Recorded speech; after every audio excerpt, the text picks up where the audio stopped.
Hi ladies and gentlemen, and welcome to ITSnippets. Today I'm going to show you how to install a Hyper-V for creating virtual machines on your Windows 10 Pro. Let's get started.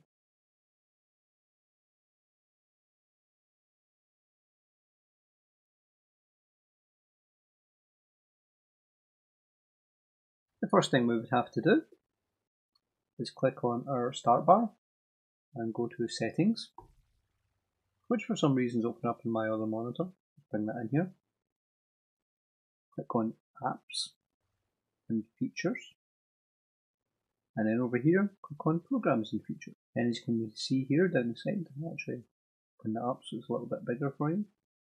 Turn Windows features on or off. So we'll click that and we get a list of what we can or can't install. And what we're looking for is Microsoft Hyper-V, which as we can see is here. We'll expand that just so it's in there. We'll get the Hyper-V platform and the Hyper-V management tools.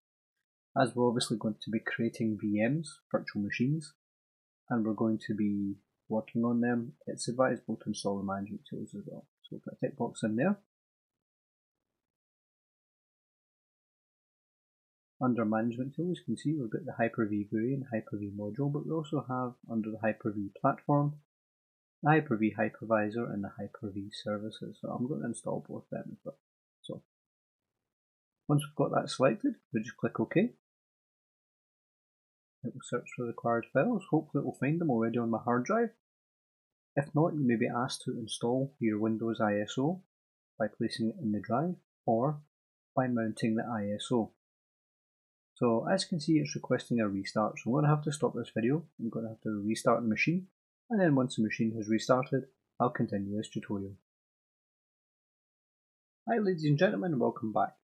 Basically what's happening in between this video and the previous video, my PC is rebooted as you've seen. However, it's rebooted twice. Unfortunately, I can't catch that in camera because I'm recording my screen rather than recording the output of the laptop.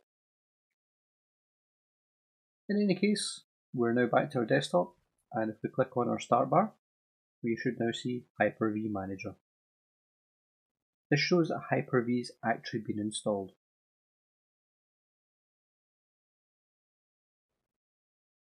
Down the side, you can see the name of my PC, desktop D93KVKM. No idea where it gets that model number because it's a GT73EVR. It's not even close. However, as Hyper-V is now installed, what we can do is we can connect to server, connect to the local computer and click OK. And we are now connected to our local Hyper-V hypervisor. So obviously, this is where we'd start to create our virtual machines. This is part 1 in a tutorial on how I built my download server, and probably variations of that download server, since how you download things and what you use to download things is a personal preference, and that's going to change from user to user. If you liked this video, give it a like. If you disliked this video, give it a dislike too. If you get feedback on this or any other videos or suggestions for videos you believe we should do in the future, then please let us know in the comments below. And most of all, thank you for watching.